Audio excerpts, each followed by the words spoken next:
India गठबंधन को लगा एक और बड़ा झटका। पल्लवी पटेल ने छोड़ा समाजवादी पार्टी का दामन, अखिलेश को दिया बड़ा धोखा। पल्लवी के धोखे से बैकफुट पर आए समाजवादी पार्टी के मुखिया अखिलेश यादव। लोकसभा चुनाव की तारीखों का ऐलान हो चुका है। सियासत की सरगर्मियां काफी तेज हैं। यूपी की सियासत को लेकर बीजेपी हाईकमान अलर्ट मोड पर दिखाई दे रहा है, लेकिन इसी बीच में इंडिया गठबंधन की हालत पस्त है। इंडिया गठबंधन में लगातार बगावत देखने को मिल रही है। एक और बड़ा झटका चुनावी नजदीकियों के बीच में इंडिया गठबंधन को लग गया है। दिग्गज महिला नेता पल्लवी पटेल ने समाजवादी पार्टी का दामन छोड़ दिया है। समाजवादी पार्टी को धोखा देकर अब वो इंडिया गठबंधन से अलग हो गई हैं। पल्लवी पटेल के धोखे से समाजवादी पार्टी के मुखिया अखिलेश यादव बैकफुट पर दिखाई दे रहे हैं। लोकसभा चुनाव के बीच में इंडिया गठबंधन में एक और टूट का मामला सामने आया है। दूसरी बार यूपी में इंडिया गठबंधन टूट गया है। जयंत चौधरी के राष्ट्रीय लोक दल के बाद पल्लवी पटेल और कृष्णा पटेल की अपना दल ने भी इंडिया गठबंधन से अलग हो गई है। इसकी पुष्टि खुद समाजवादी पार्टी के मुखिया अखिलेश यादव ने गुरुवार को मीडिया से बातचीत में कर दी। अखिलेश यादव ने कहा कि 2022 में अपना दल से गठबंधन हुआ था, लेकिन अब वो टूट गया है।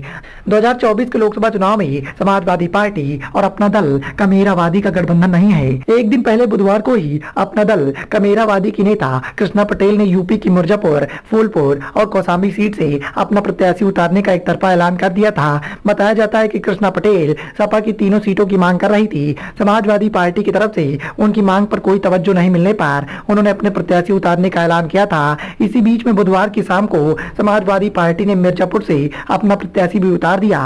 हालांकि तीनों सीटों पर प्रत्याशी उतारने की घोषणा करते हुए कृष्णा पटेल ने कहा था कि वो इंडिया गठबंधन का अब हिस्सा है और इंडिया गठबंधन के तहत ही तीनों सीटों पर अपना प्रत्याशी उतार रही हैं। माना जा रहा है कि कृष्णा पटेल ने सपा से बिना कोई बात किए ही प्रत्याशियों को उतारने का ऐलान किया है। इससे पहले यूपी में राज्यसभा चुनाव के दौरान पल्लवी पटेल और अखिलेश यादव के बीच में तीखी बहस हुई थी। पल्लवी पटेल ने समाजवादी पार्टी प्रत्याशी को वोट नहीं देने का साफ ऐलान भी कर दिया था। उनका विरोध राज्यसभा के सपा उम्मीदवार जया बच्चन, आलोक रंजन को लेकर था। कांग्रेस से सीटों का तालमेल नहीं होने पर भी पल्लवी राहुल गांधी की यात्रा में पहुंच गई थी। पल्लवी फिलहाल समाजवादी पार्टी की विधायक हैं। अखिलेश यादव ने कौशाम्बी की सिराथू सीट से अपने सिंबल पर पल्लवी पटेल को मैदान में उतारा था, जहां से पल्लवी ने योगी सरकार में सबसे कद्दावर नेता मंत्री केशव प्रसाद मौर्य को हराकर विधायक बनी थी।